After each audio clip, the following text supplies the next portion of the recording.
So I just wanted to make this video because I knew that you guys were going to call bullshit when I showed up with 30 bottles of homemade wine.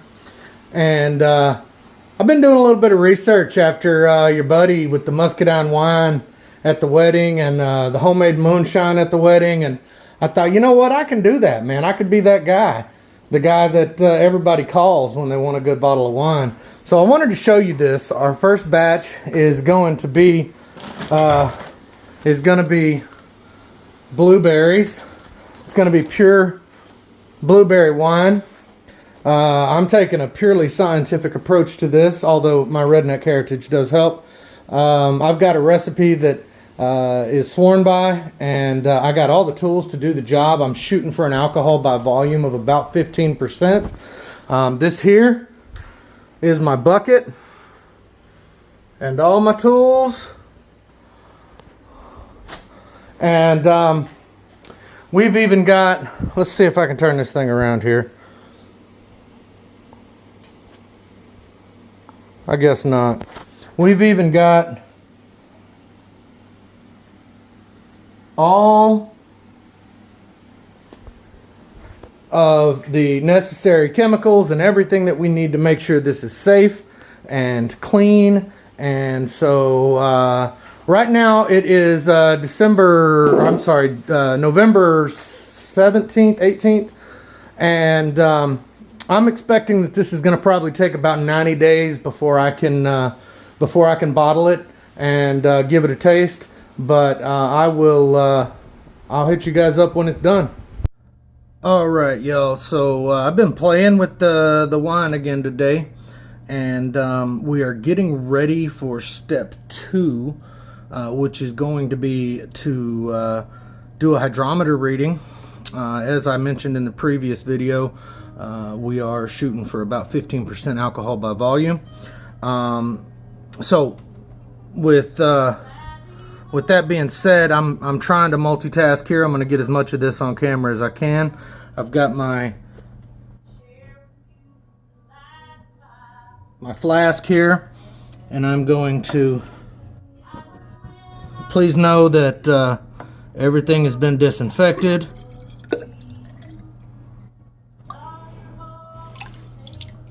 And so we'll let that drip a minute. And then we're going to add our hydrometer. Now this thing here has 3 different settings on it. It's got one that is the potential alcohol by volume, one that's your balling measurement, and one that is your density measurement. So what I'm shooting for is I'm shooting for somewhere in the range of 15%. See if you can get that on there. 15% alcohol by volume.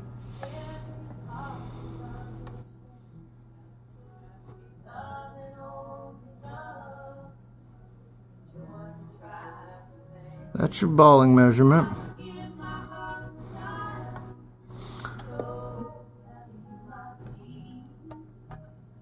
And I got a couple of berries in here, so I'm going to try this again.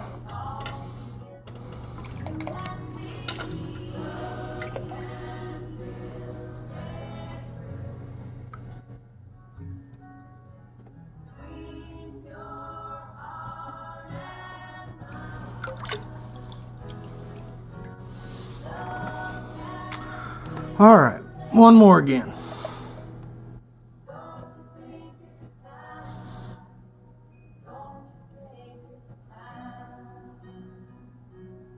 So on the side that says potential alcohol, we're currently sitting at about 9 or 10%. I'm going to have to add some sugar to that and test again. So we're going back in, and we're going to come over here to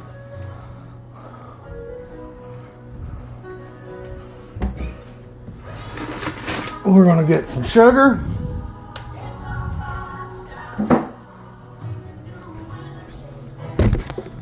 Guys, look at the ceiling for a minute.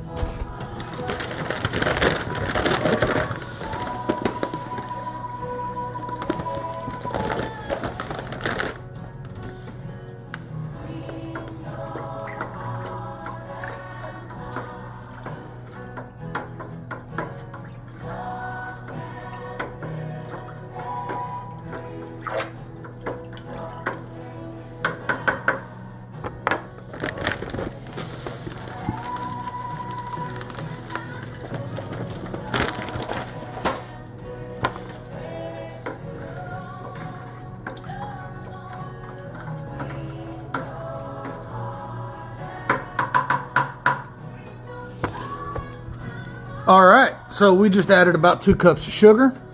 Gonna go back in for another dip.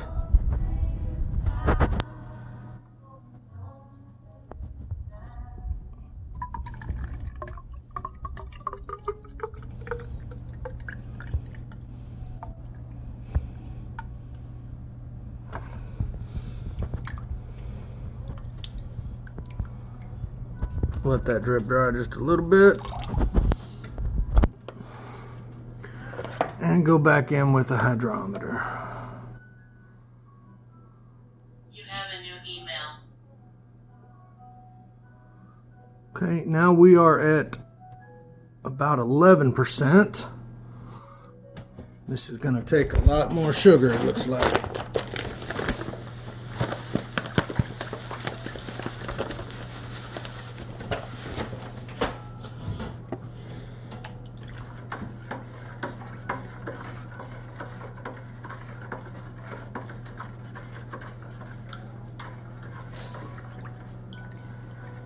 So Jen and JJ offered to watch the baby on Saturday the 28th.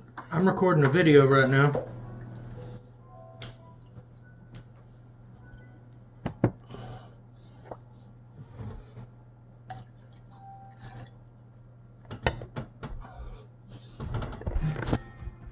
All right, I just put a healthy dose of sugar in. See if that helped.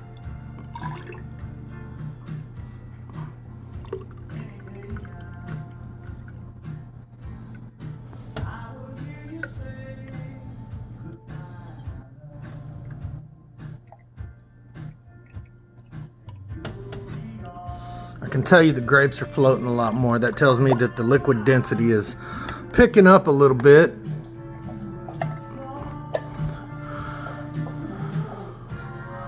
And just like that, we are at about 14%. We are getting close, guys. That being said, I am got about another 2 cups of sugar in here, and I am empty, so we may have to settle for 2 cup or for 14 and a half. See how this works out for us. All right, next thing is the yeast. So we are going to be using the RC12 Lalvin. This is for red wines, I'm told. Never used it before, but this is a pretty simple process here. I'm just going to tear open this lid.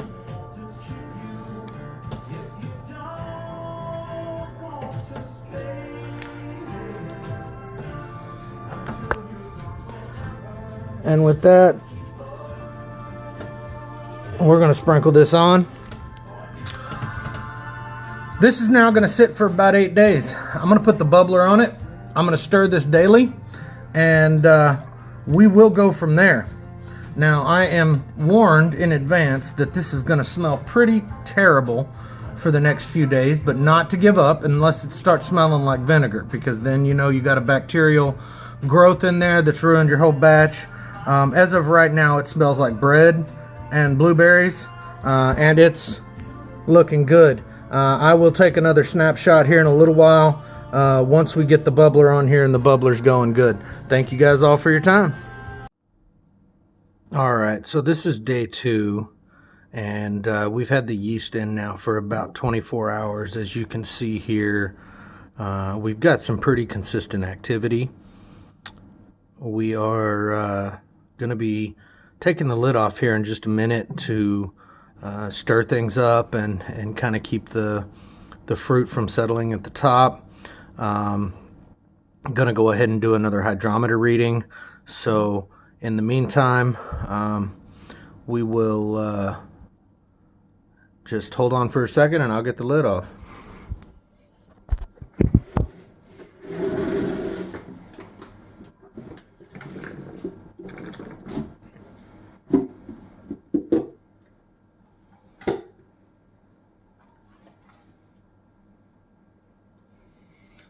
All right, so as you can see, everything is looking really yummy here. We got a lot of yeast activity. I am going to go ahead and stir this up pretty well.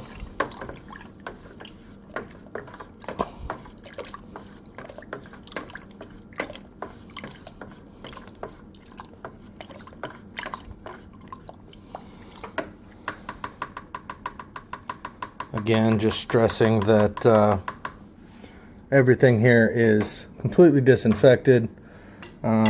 We've got our hydrometer in our tube here, and I'm going to try this a little bit differently this time, and I'm going to try to do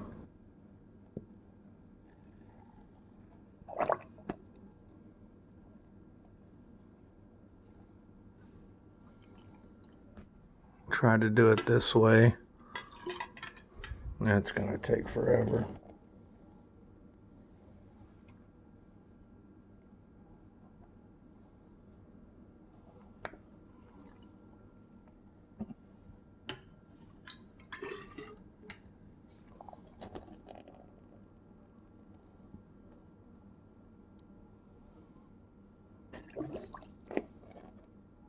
There we go. There's a good dose.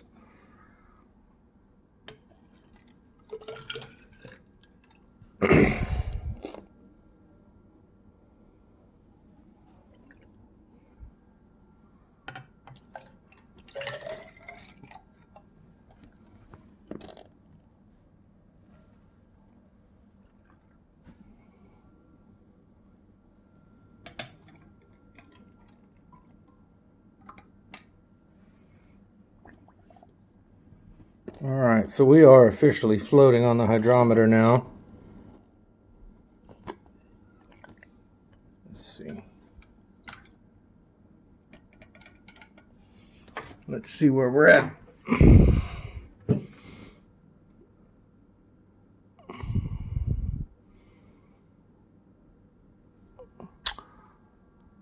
So we are still at we've actually dropped about 1%.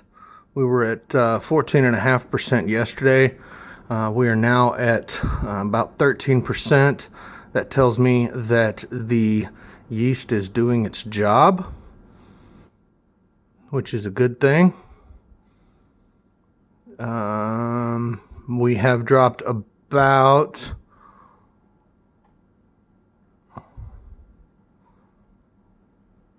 we went from about 1.110 to about 1.095 on density. Our goal is once we get to 1.030, then we will, there it is, then we will go ahead and switch it over to the carboy and do our secondary fermentation. So again, this is only 1 day of 8 of the fermentation process. I am going to go ahead and try a quick taste of this because I want to make sure that we are not wasting our time here. Let's see here. It smells really good.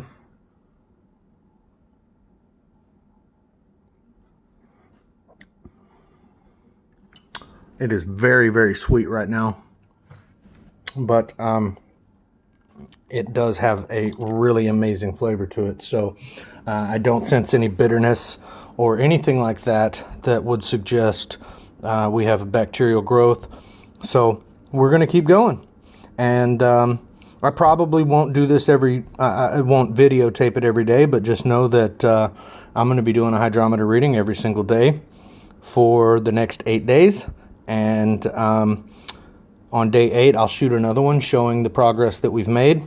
And we will also video the racking process, which is when we take all the solids out of here and transfer this into a carboy for secondary fermentation. So anyway, guys, I'm going to pause it here. Looking forward to bringing this out and everybody telling me what they think about it. Y'all have a good day.